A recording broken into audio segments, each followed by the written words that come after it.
જામનગરના city B division વિસ્તારમાં દાખલ થયેલી એક ફરિયાદમાં વિગત એ રીતે છે કે આ કામના જે ફરિયાદી છે એ ત્યાં વોરાના હજીરા પાસે આવેલા પુલ પાસેથી પોતાના એક્ટિવા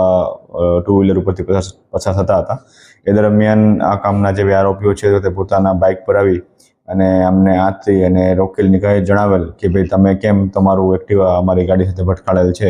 તેમ કહીને તેની પાસેથી રૂપિયાની માગણી કરેલી હોય અને આ બળજબરી દરમિયાન જે ફરિયાદી પાસેથી તેમણે કુલ 1500 રૂપિયા જૂટવી લીધેલા હોય. તો આ બનાવ બાબતે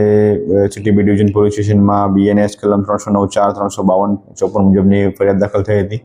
અને જેમાં સિટી બી PSI DG રાજ સાહેબ અને LCBના સ્ટાફ દિલીપ તલવડિયાભાઈ દ્વારા અલગ અલગ સમયે આ જે આરોપીઓ છે એમની ઓળખ કરવામાં આવેલી હતી અને તેમને અટક કરી અને એમની આગળની તપાસ ચાલુ કરવામાં આવેલ છે. જેમાં આરોપીનું નામ છે રાજવીર ઉર્ફે રાજ હેમંતભાઈ મારકણા, વિશાલ ઉર્ફે વીડી રાયમલ બોલડિયા અને મહેન્દ્રસિંહ કનુભા ગોહિલ અને સંગીતાબેન. આ ચારે આરોપીઓ દ્વારા આ આખી ગુનાને અંજામ આપવામાં આવેલો હતો અને આ પ્રકારની મોડસ ઓપરેન્ડીથી અલગ કોઈ અગાઉ પણ બીજા કોઈ ભોગ બનનાર મળી આવેલ છે કે કેમ તે બાબતની તપાસ ચાલુ છે.